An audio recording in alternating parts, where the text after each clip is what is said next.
Beneath the thick, shadowy canopy of a prehistoric rainforest, a silent hunter slides into the murky river waters.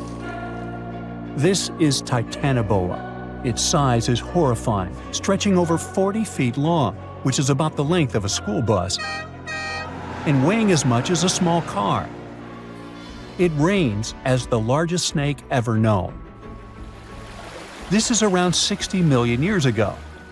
It's only been 6 million years since the dinosaurs were wiped out by an uninvited asteroid. Nature is slowly returning to life, the Paleocene epoch. Titanoboa's home is lush and sweltering. The air is very humid, like in a steam room, and the rivers are teeming with fish, perfect for a predator like this. Now that the dinosaurs are gone, Titanoboa becomes the queen of hunting. It's perfectly built for both power and stealth. A strong, sturdy spine can hold the snake's massive size while staying smooth and silent. Titanoboa glides through the water like a shadow, barely visible. It doesn't chase. It doesn't need to. Titanoboa waits beneath the river's surface, in darkness. A bunch of ancient lungfish meanders too close. With one surge, it lunges, its jaws snapping shut. The fish doesn't stand a chance. Titanoboa's grip is unrelenting. After the prey stops moving, the snake immediately consumes it whole. For millions of years, this snake ruled the rainforests. Nothing could challenge it, not the prehistoric crocodiles, not the small mammals, not even the birds. But, as it turns out, it wasn't the only apex predator. Alongside Titanoboa, there was this entire family of snakes, a huge biological tree full of snake genomes and species. Their history spans around 100 million years, all the way to the Cretaceous period. We find their fossils all over South America, Africa, India, and Australia. That's because they evolved in the Gondwanan continents. Back then, all of this was one huge landmass, and they lived right in the heart of it. Now, this family coexisted with all the dinosaurs. The dinosaurs ruled the world back then, and the snakes couldn't be all that dangerous. They lived in the dinosaur's shadow, adapting to survive. Some of them fed on small mammals. Others waited for the dinosaur eggs to hatch. Some were super bold and went straight for baby dinosaurs. Fossils of one species showed the remains of a little titanosaur, that giant long-necked dinosaur, inside its stomach. And when the age of dinosaurs finally ended in a fiery cataclysm, it was time for these snakes to celebrate. After the asteroid disaster, the world entered a new era of heat and humidity. The warmer the climate, the easier it is for cold reptiles to thrive. Snakes, including Titanoboa, grew larger than ever, but so did the members of this family. All the snakes spread across continents, growing larger and scarier by the century. And eventually, Titanoboa stopped being the only ruler of jungles. Fast forward to about 47 million years ago. Now it's the Middle Eocene epoch, the tropical lowlands of what today is Western India. A lush, swampy place, full of rivers and pools. The earth was warmer, with turtles and crocodile-like creatures basking in the sun. And there evolved the largest and most fearsome predator of them all, Vasuki indicus.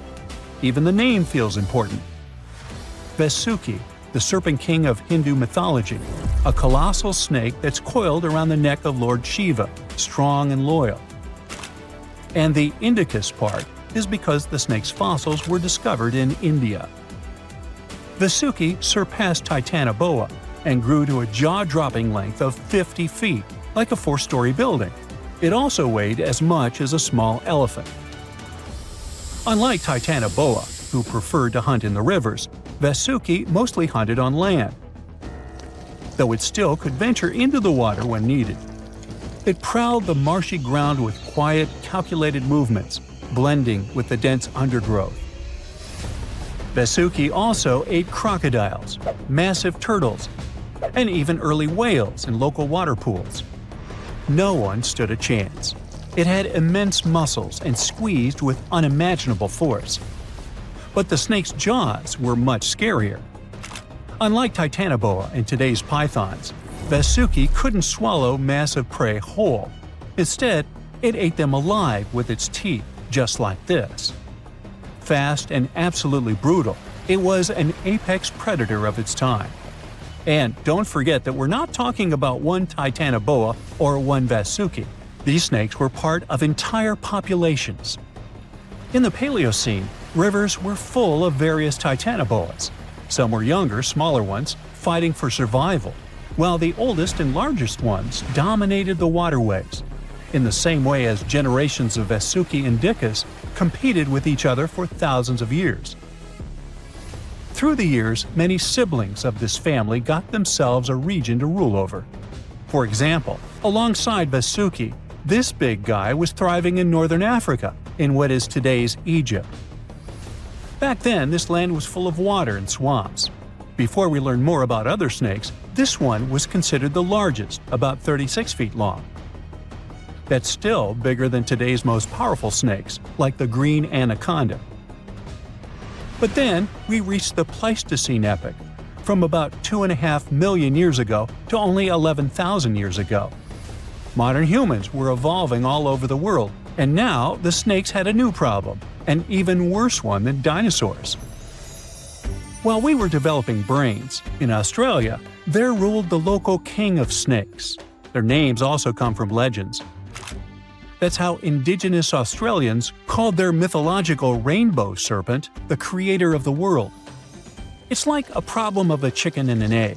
Was the snake named after a deity, or did the Aboriginal people create their deity after a snake? Ancient Australians coexisted with those predators for thousands of years. They warned their children how to avoid dangerous spots, passing down stories of the terrifying serpents. In their legends, the great rainbow serpent was shaping the land, rivers, and features of the world. These legends were most likely inspired by the powerful nature of those snakes. If only they knew that these animals weren't even as huge as Vasuki or Titanoboa. Though they were still dangerous. Urlungor was up to 26 feet in length. They preferred the more green and humid parts of Miocene Australia, like waterways with lush plants around the riverbanks. And there was much more potential prey. Urlungor had a thick body as wide as a human thigh. It loved to hunt in what is today the northwest Queensland. Its fossils were found in the limestone of Riverslade. It was a fascinating find. The skull was almost intact, with teeth and everything, which is crazy considering that snake skulls are very fragile and usually don't survive fossilization. Just like snakes before it, Urlungor didn't rely on venom. It was a constrictor, quick and powerful. But at least now these reptiles weren't as brutal. Their hugs quickly caused cardiac arrest in their prey. So the end came rather quickly. Also, they no longer could swallow the prey whole, and didn't have the same sharp teeth as Vasuki or Titanoboa. So both Urlungor and Wanambi had to eat very slowly, just like pythons today. Meanwhile, Wanambi was about 20 feet long. This one had a similar head, so it could only hunt marsupials, reptiles, and other little things that ventured too close. Wanambi's domain was the waterhole. It lay coiled in the shade, motionless, its body blending seamlessly with the dusty earth. If kangaroos and wallabies cautiously approached to drink, they wouldn't even notice the predator until it was too late. The Wanambi snakes lingered in Australia for millions of years. Even when the climate and ecosystem changed, it didn't bother these guys. In fact, they thrived in Australia's cooler, drier regions. Yet, even giants fall. Time moved on, the earth cooled even more, and nature began to change. Wanambi managed to last up to around 50,000 years ago, and could have lasted longer if it wasn't for humans. The same Aboriginal Australians who once feared Wanambi eventually spelled the end for the snake. All these years of being the apex predator, only for the little apes to hunt you into extinction. But that's how evolution goes. Eventually, all the giant snakes disappeared, leaving behind only their fossils and stories like this one. Okay, what if I tell you that the extraterrestrials we all imagine as little green men may actually look like very normal Earthlings and chill in Europe? This is the Iberian Peninsula, and people living there are under suspicion. Ooh. Here's the reason. Somehow, parts of the most important artifacts that the Iberian civilization called Treasure of Valena are made of metal that simply can't be found on Earth, because it's metal from a meteorite.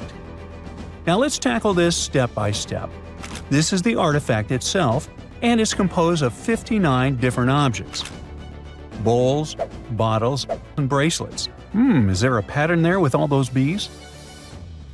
In total, the find weighs around 20 pounds, of which 18 pounds are 23.5 karat gold. Now, if you're not a metal specialist, I'll clarify it for you right away. For comparison, 23 karat gold is 95.8% pure gold, so 23.5 karat is even purer. The remaining percentage goes to other metals to help add strength and durability to the precious alloy. There was also silver, iron, and amber in that set. The artifact could have been pretty straightforward, but for these two, let's call them imposters. Look at this wrought iron bracelet and this hollow hemisphere. Can you see that? Those rusty lines on the hemisphere and the overall weird color of the bracelet do stand out, since everything else is made of purest gold. This all started back in 1963, when a researcher noticed a dark leaden metal among the shiny bowls and bottles. The metal was shiny in some areas and covered with a ferrous-looking oxide that was mostly cracked. Now, just so you understand, gold does not usually act this way. Gold is one of the least reactive of all metals, so it won't even tarnish, let alone rust. To figure out where this suspicious iron came from, researchers turned to mass spectrometry, which checks out the mass-to-charge ratio of molecules. Their findings showed that the nickel in the iron is similar to that found in meteoritic iron. Simply put, the bracelet and the hemisphere are of extraterrestrial origin. Ooh. Now, the exact age of the trove is hard to determine, yet it's crucial. We need to know the exact age to see if it coincides with the start of the Iron Age in the Iberian Peninsula. If it does, then no further questions here. But if it doesn't, well, it's, at the very least, weird, if not suspicious. So there's this three-age system. It comprises the Stone Age, then the Bronze Age, and then the Iron Age. The Stone Age is of no importance here, so let's compare the Bronze and the Iron Ages. The Bronze Age began when it was realized that combining copper and tin produced a material that was more durable than either metal alone. This era was all about major upgrades in tools and weapons, but two standout inventions were writing systems and the wheel. Then came the Iron Age. This time was all about slowly bringing iron into everyday life. Iron was way easier to shape into cool designs than bronze. Now, this was a big deal because iron, especially transformed into steel, provided significant improvements in all aspects of life. Tools became lighter, cheaper, and stronger compared to their bronze equivalents. You get it? Good. So, researchers have long debated whether the treasure dates back to the post-Archaeological era or the latter part of the Bronze Age. The most recent study claims that those artifacts were created in 1400 to 1200 BCE, and something really doesn't add up. First off, the Iron Age began around 500 years after these artifacts were crafted. Plus, ancient craftsmen couldn't know back then how to work with metals that landed on Earth approximately 1 million years ago. And while the dates are really hard to explain, there is a logical explanation for the craftsmanship. The theory here is that those metal workers simply had access to the fallen meteorite, and thus, they could study it well and discover its properties before using it for decorative purposes. They could have figured it out through trial and error, and once they knew exactly how to work with this extraterrestrial metal, they proceeded to adorn the artifacts with it. Plus, there were the Phoenicians, who contributed to their craftsmanship. Now, it's true that the Iberian people have been processing metal and making pottery long before the Phoenicians settled on the peninsula. But the arrival of new metalworking techniques and the introduction of the potter's wheel enabled them to produce better quality goods much faster than before. So, we figured out the extraterrestrial origins of the Iberian artifacts. But guess what? This area is still under suspicion. The reason for that is the language they spoke. You see, for most modern languages people use today, there will always be some proto-language. Say for Italian, Spanish, and French, it's Latin, hence their similarities. But wait, Iberian was largely spoken where modern Spain is. So why isn't Spanish similar to it? Well, the truth is, no language today is similar to the Iberian. Maybe only the Basque language, but it's because of some similarities found in their numerical systems. Basque is classified as a language isolate, or simply unrelated to any other known languages, and the only language isolate in Europe. The Iberian language is unclassified. While the scripts written in it have been deciphered to various extents, the language itself remains largely unknown. And look at the alphabet the Iberians had. Looks like it doesn't really belong to our planet. But hold up, this one might be a bit of a stretch. When the Phoenicians came to the peninsula, they brought along their alphabet to the Iberians. But honestly, the Iberians probably weren't keen on just copying someone else's writing system, so they tweaked it until it looked completely different. Let's just say they took some inspiration and ran with it. While linguists can guess to some extent how most characters sounded, actually translating the language is still completely impossible. The Iberian language was non-Indo-European and faded away over 2,000 years ago. And there aren't any similar languages left to help us out. Super frustrating, right? Yeah. We got over 2,000 Iberian inscriptions from tombs, coins, potteries, lead plates, and even cave wall carvings. But aside from a handful of words, we're totally in the dark about what they mean. Now, if we could understand their language, we might have learned that they were great thinkers and all, but we can only contemplate the works of art they left. Iberian culture has a lot of amazing stuff made by talented artisans. We're talking about not just metalwork and ceramics, but also detailed sculptures, textiles, jewelry, and other personal bling. But here's the catch.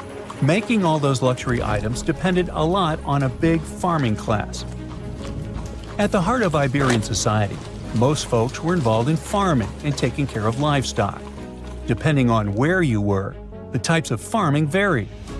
For example, up in the north, they were all about growing grains, while down in Valencia, they focused on producing olive oil and other agricultural aspects. In the west, raising animals was the name of the game. Still, we don't have much information about the day-to-day lives of the many people doing this essential work.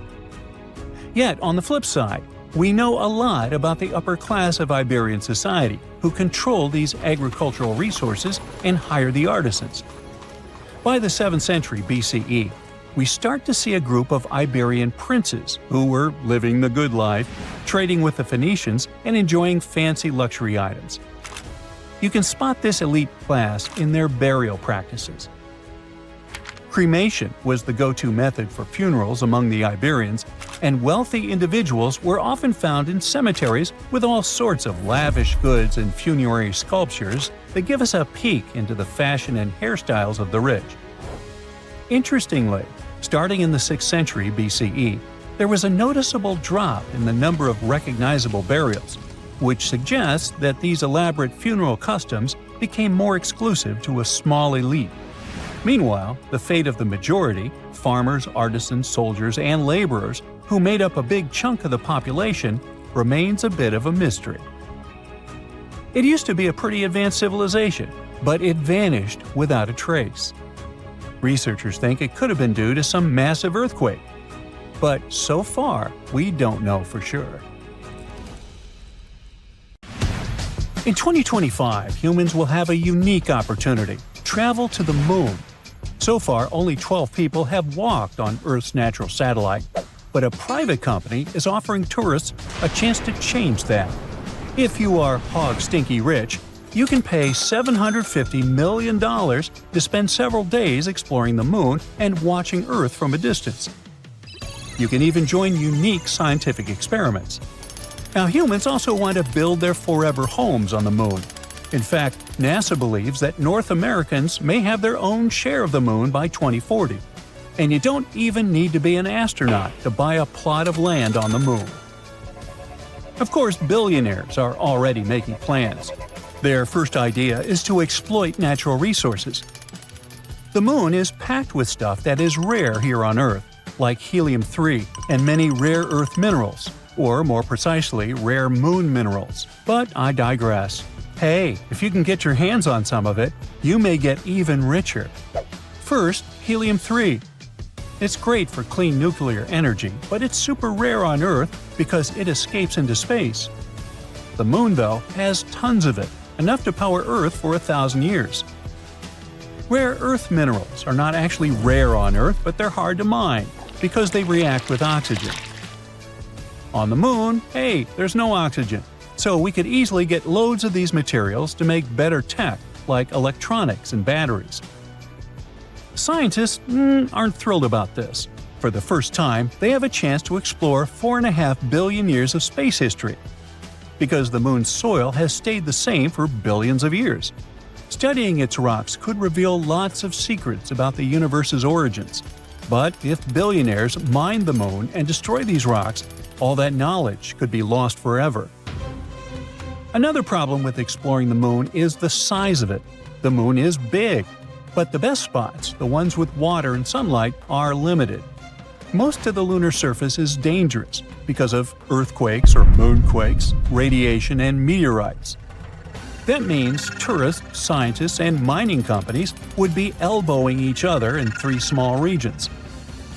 The first region is called the Peaks of Eternal Light because there's always sunlight over there, making it a great energy source for telescopes or human colonies.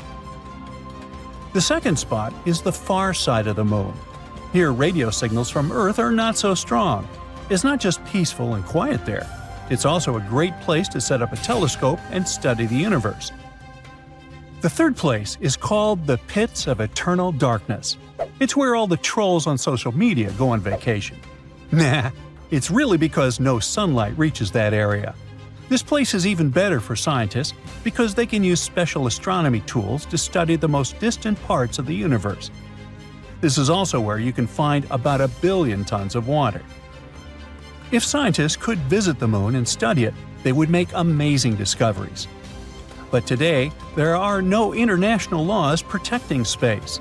No country can own the moon, but this can't stop a private mining company from calling dibs on a particularly good spot.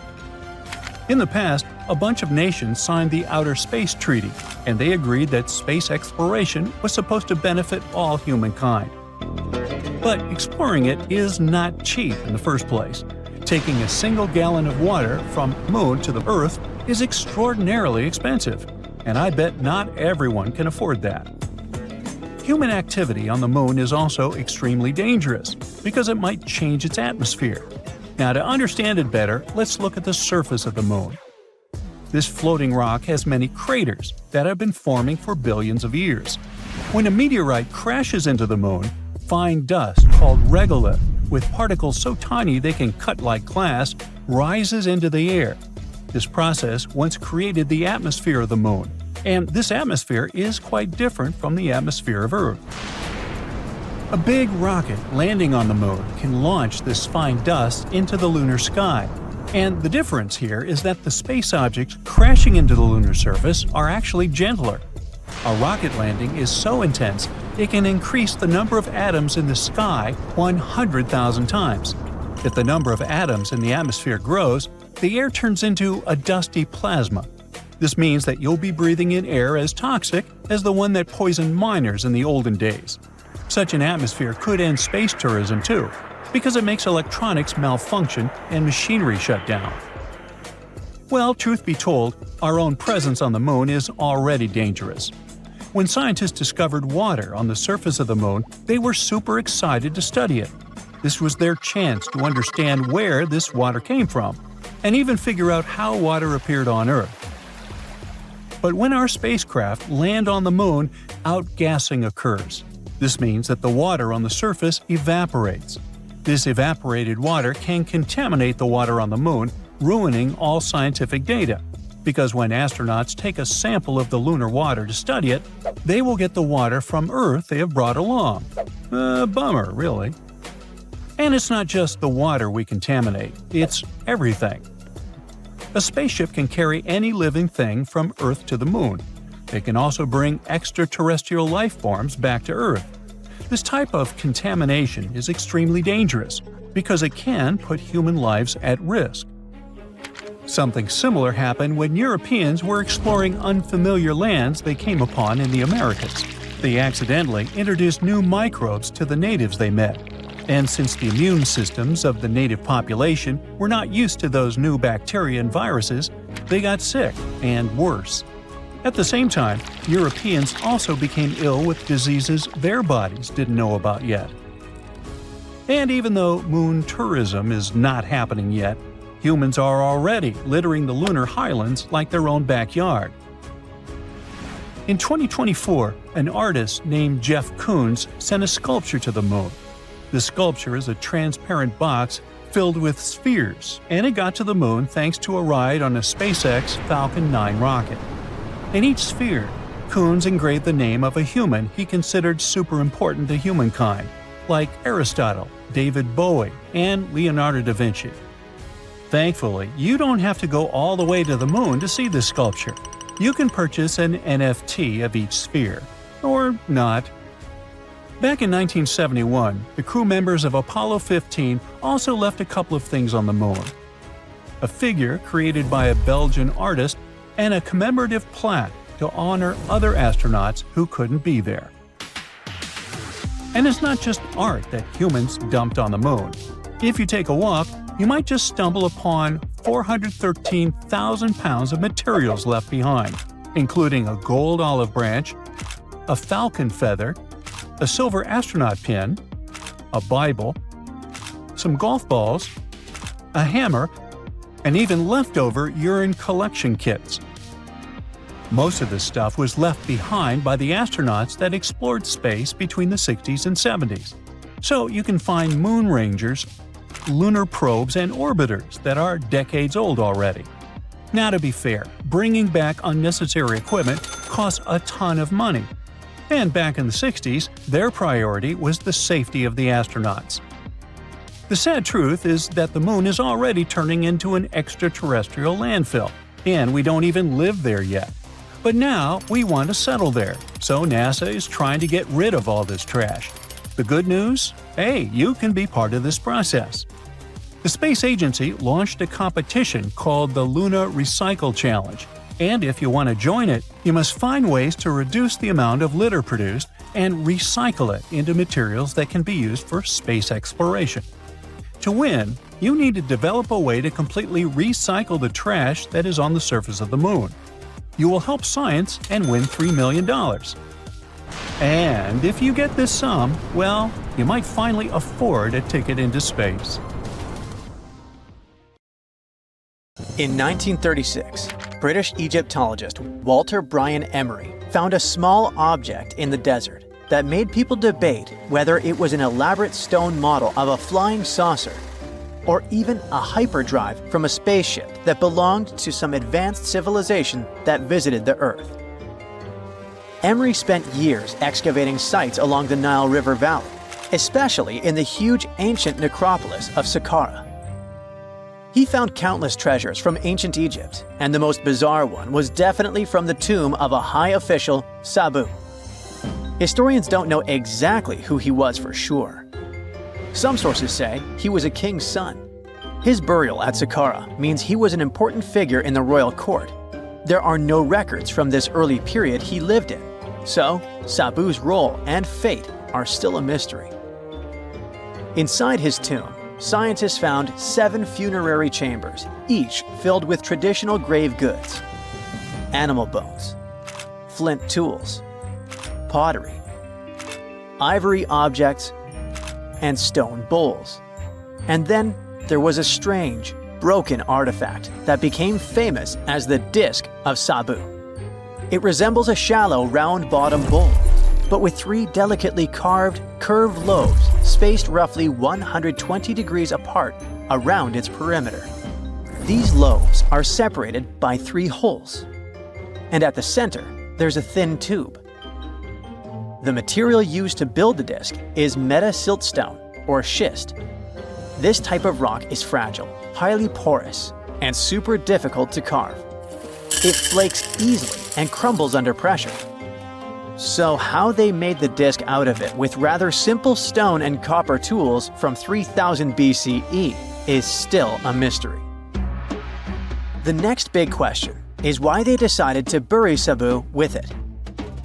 Perhaps if we knew its true purpose, it would make more sense. When it was first discovered, archaeologists thought it was nothing more than a vase, an incense burner, or a ceremonial decoration. But those who took a closer look from the point of view of an engineer decided it could actually be a component of a larger mechanism. An amateur historian made an exact copy of the artifact with a 3D printer, and it turned out that the disc of Sabu was an ancient impeller, a crucial part of a centrifugal pump. When they put it in a housing and span at high speeds using the small central shaft, the disc was able to displace water. When it was tested without a housing, the disc created a powerful vortex. It became clear that the curved lobes and slightly concave shape of the disc weren't random. It was probably all engineered to move water with remarkable efficiency, like a powerful pump mechanism. Ancient Egypt's entire civilization depended on irrigation. Later dynasties perfected basin irrigation and managed to control the rise and fall of the Nile to take the most from agriculture. So, the engineers of the first dynasty may have been experimenting with advanced irrigation techniques thousands of years earlier than scientists previously thought. But then again, some people have doubts schist is strong enough to be used for a pumping mechanism. They suggest that artisans from Egypt's first dynasty were trying to recreate an even older object, using whatever tools and materials they had. It could be a stone replica of something originally made from metal, possibly belonging to a civilization far older and more advanced than ancient Egypt itself. One Swiss author takes this idea even further and proposes that the disc is a copy of a component from an extraterrestrial spaceship's hyperdrive, or stone model of a flying saucer. One French researcher believes the disc of Sabu was part of a secret massive factory system to manufacture sodium carbonate inside pyramids. Some people suggest that the disc may have been a primitive tool for weaving ropes. The lobes held strands of silk or fiber that were twisted into twine when it was spun. Or it may have been a gigantic lamp. Another historical mystery is a map from 1513 that is believed to be the oldest surviving detailed map showing the Americas. The author of the map is a Turkish captain, Piri Reis. He never crossed the ocean himself and put together this map from 20 regional maps. He used an Arab map of India, 4 Portuguese maps showing India and China, and a map of America by Christopher Columbus as he saw it. This last map was lost for many years, so Reis's map gave us an idea of what Columbus must have recorded during his 3rd voyage to the New World. A historian who studied the map suggested that it showed Antarctica in prehistoric times because it strangely resembled Antarctica's true coastline, the way it looked when it was free of ice. But it was later proven that this idea wasn't right. Another idea that rocked the science world was Klerksdorp spheres. They were found in deposits of mineral pyrophyllite in South Africa and looked like tiny ancient cricket balls with lines around the middle. Back in the 1980s, there was a theory that some super advanced pre-flood civilization we know nothing about had made these spheres. One journalist shared stories about how they rotated on their own in a display case. There was also a TV show that invited a psychic who was telling everyone the spheres were pieces of an ancient spaceship. But according to geologists, these spheres are pretty regular spherical objects formed from different minerals than the surrounding rock. The seam-like lines on them are just imprints from the host rock's layers building up over time. The Klerksdorp spheres come in different shapes, from flattened spheres to distinct discs. As for that episode when one of these spheres spun on its own, the curator of the Klerksdorp Museum cleared that up too. He said that when he put one sphere on its glass shelf when the journalist came to visit, the sphere rotated a bit because it's round. There are some gold mining activities going on nearby, so the land where the museum stands often experiences earth tremors. In a remote part of China, there are some bizarre pipe-like formations known as the Beigon Pipes. A local explorer found them back in 1996 protruding from Mount Beigon and along the shores of Tosan Lake nearby. Some people thought they were the work of ancient guests from other planets. When scientists tested samples of the pipe material, they found out that they contained mostly common minerals, but there was a mysterious 8% of unknown stuff. Some extra tests showed that these pipes had been there before humans. Chinese geologists later visited the site and suggested that these pipes were formed naturally over time. It was probably fossilized tree roots from the area's super green past. It's still a real mystery with no clear-cut answer. While digging a trench along a river in Romania, workers found a wedge, which is now famous as the aluminum wedge of Ajud, or the object of Ajud. Right next to it, there were some mastodon bones. Those distant relatives of elephants lived 11,000 years ago. So some people concluded the wedge is of the same age. The cool part is that it's made of aluminum, but this metal wasn't discovered until the 1800s. This material requires serious heat to produce. The wedge is said to be covered in a thick layer of oxide that's been sitting there for hundreds of years. Some folks believe this wedge must have crash-landed here on a spacecraft from some other planet. Some scientists think it's all a hoax, and others suppose it might be a human-made object with an unknown purpose. Scientists have recently discovered Leonardo da Vinci's hidden passages under a medieval castle in Italy. They followed a newly found 15th century sketch by the creator of the Mona Lisa and found one of the unexplored architectural wonders from the age of the Renaissance. Construction of the Sforza Castle started back in 1358, but it was destroyed about a century later during a local crisis. Then, in 1450, Francesco Sforza, the Duke of Milan, decided to rebuild it on the old ruins. After he passed away, his son Ludovico took over and kept improving the castle.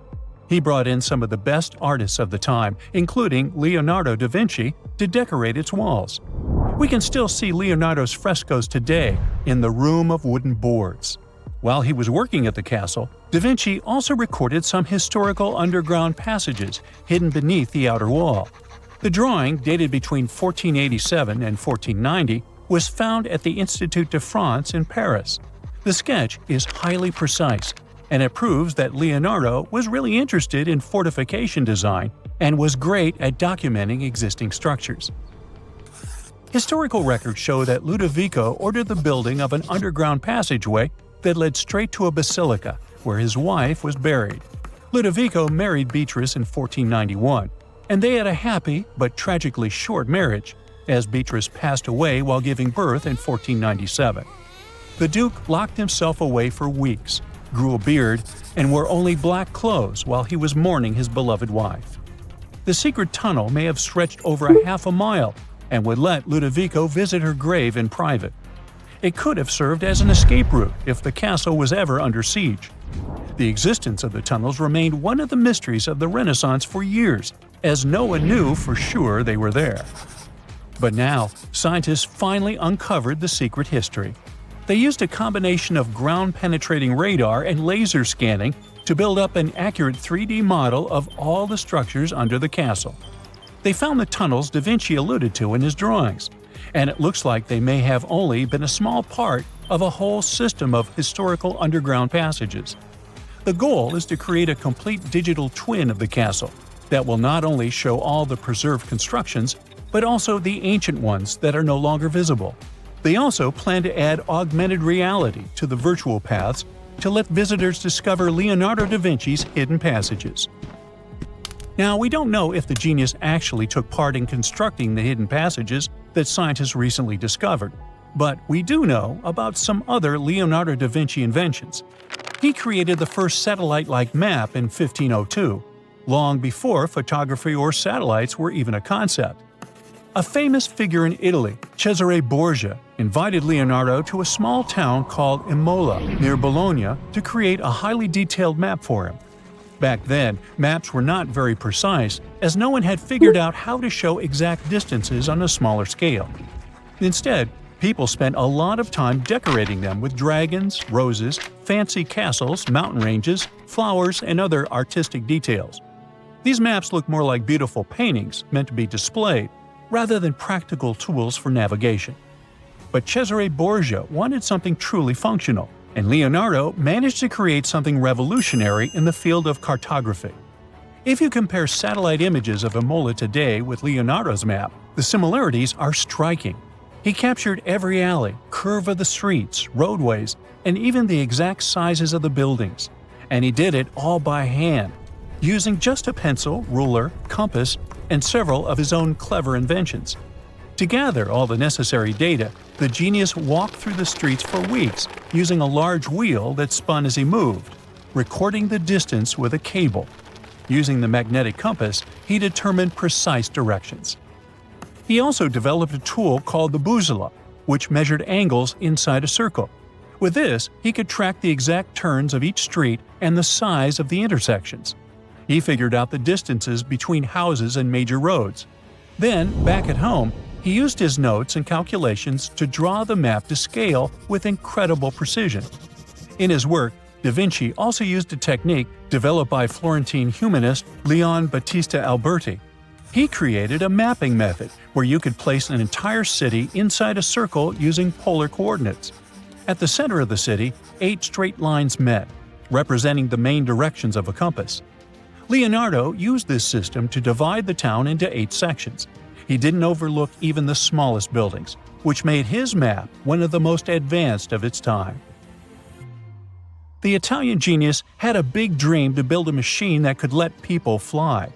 He studied how birds, bats, and kites move through the air and designed a special flying machine.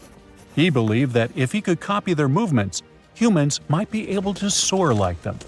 Da Vinci's design looked a lot like a bat, with 2 large pointed wings that stretched over 33 feet wide. He planned to build the frame from lightweight pine wood and cover it with raw silk to make it strong but not too heavy. The person flying it would lie on their stomach on a wooden board in the center. To make the wings flap, the pilot had to pedal a crank with their feet, which was connected to a system of rods and pulleys. There was also a hand crank for extra power and even a headpiece to help steer. As the person moved their hands and feet, the wings would flap and twist, just like a bird's. But there was one big problem. Humans aren't strong enough to make the machine lift off the ground. Even though it might have worked once in the air, there was no way for a person to get it flying on their own. Leonardo probably realized this, but his amazing idea still inspired flying machines that came centuries later. Da Vinci was way ahead of his time with many of his inventions, but his idea for a humanoid robot was especially futuristic. He was working under the patronage of the Sforza family, the one that had those ancient tunnels of Italy built. The genius designed a mechanical knight that could move its arms, turn its neck, and even open and close its mouth. Da Vinci had good knowledge of anatomy and the mechanics of body movements that helped him. His unusual creation used an external system of cables. A hand crank set it in motion, and there was also an internal gear-driven mechanism.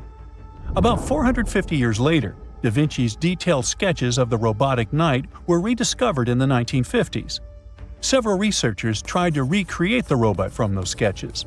In 2002, a roboticist who developed systems for NASA and Lockheed Martin took inspiration from the old notes and built a functioning model of Da Vinci's robotic knight.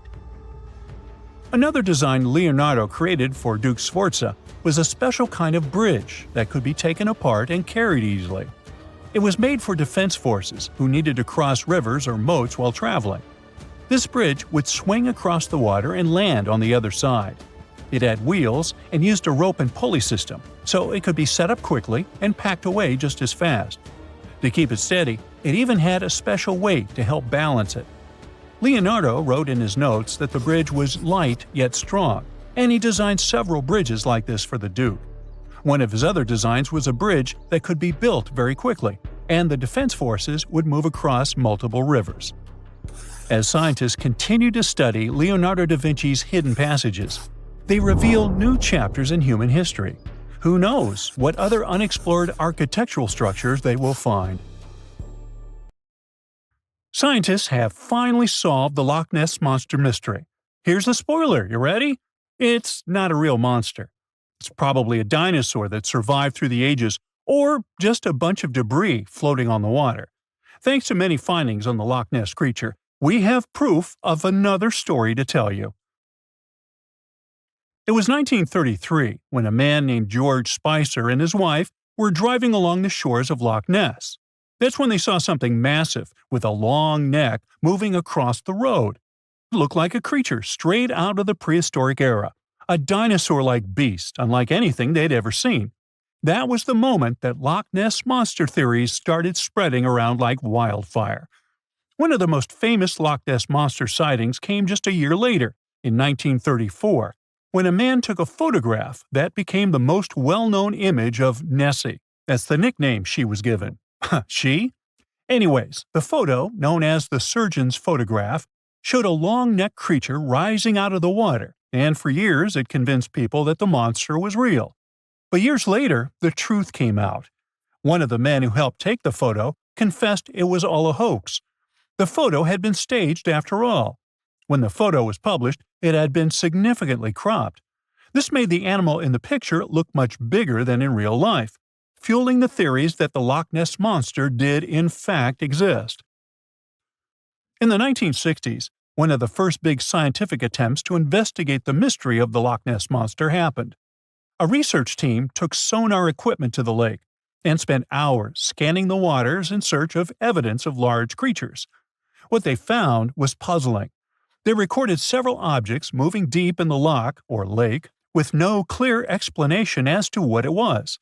Though the team didn't manage to capture anything definitive, this sighting helped fuel the belief that there was indeed something massive living in Loch Ness. After that, research about the mystery of the Loch Ness Monster kept popping up. In 1972, with the help of underwater photography, some researchers managed to capture strange images, which got people's hopes up for a minute. But the truth is, this early research about the Loch Ness Monster was far from conclusive. Now, of course, not everyone bought into the mystical, magical theories about the Loch Ness Monster. Theory 1, from a professor of zoology at Oxford University, has made it clear that the monster is a biological impossibility. Hey, my pediatrician said that about me, too. Meanwhile, he says that no skeletal remains have ever been found in the region. Plus, no fishermen have ever caught anything resembling the creature in their fishing nets. For him, this works as proof that it simply can't be real. When it comes to the famous photos of the Loch Ness Monster as evidence, well, that's pretty simple. The professor offers a more down-to-earth explanation. He argues that these images are either showing floating debris or birds, like cormorants, which have long necks and often appear to be low in the water. When people refute his suggestion, he takes us back to human psychology and explains that people often make mistakes and misjudge the size of things, especially when they just caught a glimpse of it, and even more so when they are hoping to see something specific. Now, many of those alleged photos depict an animal with a long neck and a small head, which has led some to believe that what they're seeing is a plesiosaur, a giant marine reptile that lived 215 million years ago and disappeared with the dinosaurs. The idea of a plesiosaur surviving all these years is a theory that's been around since the first sightings of the creature. But this researcher isn't buying it. He explains that no plesiosaur fossils have been found in the region dating to anything later than 66 million years ago. The idea of a prehistoric creature still lurking in the waters of Loch Ness just doesn't hold up scientifically. Then there's theory number 2, from a British naturalist who has spent over 50 years investigating the Loch Ness Monster phenomenon. His conclusion is a little less dramatic. He believes that most people who report sightings of long-necked creatures are misidentifying other animals. He suggests people think they are seeing a sea serpent. Reports of sightings from the Loch Ness Monster have been around since the 6th century CE, long before they were distilling Scotch whiskey or other explanations. Early reports of these sea serpents describe large creatures with long snake-like bodies and multiple humps. Some say the creatures were as big as boats, and many swore they saw something swimming in the waters. Many of these early sea serpent sightings may have been misunderstandings or exaggerations of normal animals in the loch, like large fish or even swimming birds. They could have been large eels, which are known to live in Loch Ness. These eels, especially when they're moving, might have given the impression of a long, undulating creature in the water. People who saw these eels from a distance, particularly in low light or misty conditions, might have mistaken them for something much more mysterious. Theory number 3 says something else. Nessie is just a series of standing waves. These happen when two boat wakes move in opposite directions, creating a big hump in the water that could look like a creature from a distance. Loch Ness enthusiasts even showed how it works, with footage from Fort Augustus, where a river meets Loch Ness. These enthusiasts had big plans to use drones with infrared cameras and special underwater microphones to search the loch. Now, Loch Ness is massive, stretching around 23 miles long and more than 700 feet deep. So, they thought they needed drones and infrared cameras to put an end to this discussion. But despite everything, they haven't found Nessie. But it's not only the Loch Ness Monster that lacks scientific explanation. There have also been scores of sightings of Yetis and Sasquatches that no one can really explain. Folks have made movies, dreaming of finding the truth about these creatures. But, according to recent research and evidence, it looks unlikely that we'll ever find definitive evidence of their existence. Science says they can explain Sasquatch sightings, and this is how. Biologists who study wildlife using camera traps, which are set up in remote areas to capture images of passing animals, have long attempted to find elusive species. These cameras detect movement and snap pictures, providing invaluable data on the biodiversity of different ecosystems. As camera traps collect more photos over time, the number of species recorded grows. However, after a while, the number plateaus, suggesting that no new species are being detected. While it's impossible to claim 100% certainty, researchers say that after significant camera deployment, it's safe to say the likelihood of discovering new species, especially large ones like Bigfoot or the Yeti, drops significantly. Camera trap studies have been running for years in regions where these creatures are rumored to live, but so far, no conclusive evidence has surfaced. Instead, the supposed proof of Bigfoot or the Yeti often comes from blurry photos or shaky videos taken by individuals who claim to have encountered them. The scientific understanding of biology also makes the existence of Bigfoot highly unlikely. Often described as a great ape, Bigfoot would have had to evolve in North America. However, great apes evolved in Africa, and the only great ape to make it to the Americas is Homo sapiens, whose ancestors crossed the Bering Strait only about 16,000 years ago. This is far too short a time for a new species like Bigfoot to have evolved. While it may be disappointing for these mysterious creature enthusiasts, the scientific evidence points firmly toward the conclusion that creatures like Bigfoot and the Yeti are more fantasy than reality. After decades of extensive scientific research, it's safe to say that yes, science has solved the mystery of the Loch Ness Monster, and it's pure fiction. So, what do you think? This area might just be the most important spot in America right now, as it is worth over $1 trillion. There's something incredibly valuable hidden right here at Thacker Pass, and it is going to shake things up, not just in Nevada, but in the US economy and its global relations. The McDermott Caldera is a massive area, about 28 miles long by 22 miles wide, stretching across northern Nevada and southern Oregon. It's in Humboldt County, a quiet, rural place with just one main city that's going to change a lot in the next 5 to 10 years. That's because they found white gold there. We're talking about lithium. And to explain why this metal is so important, we need a scale. On one side, we place a chunk of lithium, and on the other, an apple. What do you think will happen? If both have the same volume, the scale is going to tip toward the apple. That's because lithium is super light. Its density is about 0.3 ounces per cubic inch, which makes it the lightest solid you can find at room temperature. Lithium is also extremely reactive. That means it combines with other elements very easily, and it can catch fire just as easily. Mix it with water, fire.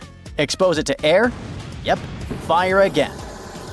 But when you combine its lightness with its high reactivity, you get a material that's perfect for batteries. Like the one powering your smartphone, laptop, or even your electric car. Nevada's been hiding this treasure for about 16 million years. The McDermott Caldera used to be a volcanic hotspot, spewing molten rock and creating a huge lake filled with mineral-rich waters. Over time, that lake dried up, leaving behind thick layers of clay loaded with lithium. Right now, Thacker Pass Mine is sitting on one of the biggest untapped lithium reserves in the world, worth about $1.5 trillion.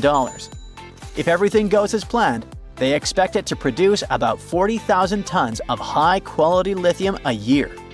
And that's enough to make batteries for up to 800,000 electric cars.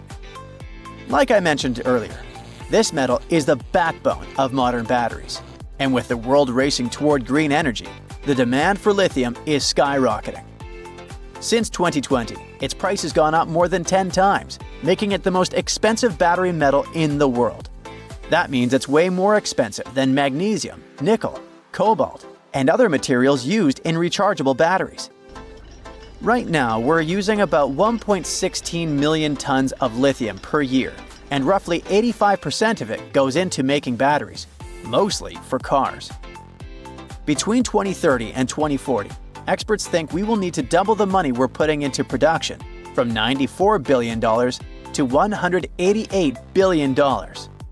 At the same time, investment in batteries will jump by over 200%, reaching $686 billion.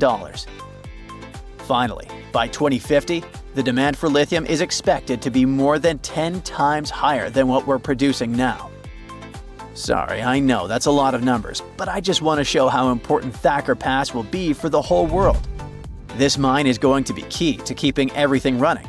I mean, literally, since most of the future demand will be for things like cars, electric bikes, scooters, and renewable energy storage. Nevada could also be the epicenter of a global energy revolution, with the US aiming to cut pollution by 50% by 2030. A big part of that is replacing gas-powered vehicles with electric ones. And to make that happen, America is going to need a whole lot more lithium than it's producing right now. Nowadays, most of the metal used in the United States come from countries like Chile and Argentina.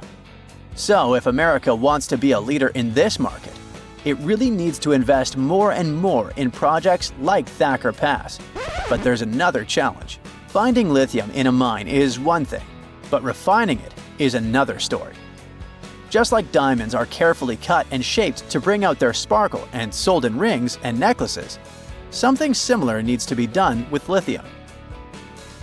The raw material that comes from the mines has to be refined into a pure form that can actually be used in things like batteries. And China pretty much dominates this part of the market, and they're responsible for about 75% of global lithium-ion battery production. In other words, it doesn't matter if a country finds this powerful metal on its land, it will probably still need China to help refine it. So, the US is eager to strengthen its supply chain. In fact, they're so excited about this possibility that authorities have invested over $2 billion in loans into the Nevada project.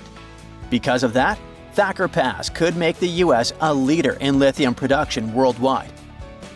If their estimates are right, The McDermott caldera could hold nearly half of the world's known lithium reserves. It would almost double the reserves found in Bolivia's salt flats, for example, which used to hold the record for the world's largest deposit. This discovery is about to change Humboldt County for good. Those quiet streets surrounded by nature will never feel the same again. The mine will need about 2,000 workers, who will probably move there from other cities. Those workers will need houses, hospitals, schools for their kids, and all the necessary services. Do you see how it's like a ripple effect? For every person hired to work on the project during construction, 6 more people will get hired in the state to support them. Thacker Pass is also going to have a huge impact on the economy, not just in Nevada, but all across the country. People expect the mine to be active for 35 years, and each year it's expected to generate over $2 billion. But here's the thing. In Thacker Pass, they'll be extracting lithium from clay, and this process has never been done on such a huge scale before. So it's kind of a hit or miss. But if it works, it could completely change the industry. Big question. Who's interested in all this? Well, we've got 3 big companies eyeing the lithium market in the US. First, there's ExxonMobil. The oil giant wants to start producing lithium by 2027, and they have plans to become the top supplier for electric vehicles by 2030. Then there's General Motors, the company behind big car brands like Chevrolet and Cadillac. They're so interested in this business that they agreed to pay $625 million for a 38% stake in Thacker Pass. And finally, Tesla. In 2023, they started building a factory in Texas to process lithium. It's all part of their plan to handle more of their supply chain themselves. Now that you know how important lithium is, you might be wondering, what if we run out? Well, that could happen, since it comes from mining and, just like gold, is a finite resource. But that doesn't mean we'd have to give up smartphones or electric cars. If we ever run out of this metal, we'd probably find new ways to produce batteries. In fact, some experts think thermal batteries could be the next big thing. They store extra energy from renewable resources like wind or solar power, which are very cheap. So they represent a new way of storing energy at a small fraction of the cost. Nowadays, they're primarily used for powering the production of steel, cement, and chemicals. Thermal batteries are also being used to heat and cool large buildings. However, more and more projects are focusing on bringing this technology into private spaces, like houses and apartments. Experts are optimistic that initiatives like these could make thermal batteries as well known as electric batteries, and they might soon become a regular part of our daily lives. That's it for today. So hey, if you pacified your curiosity, then give the video a like and share it with your friends. Or if you want more, just click on these videos and stay on the bright side.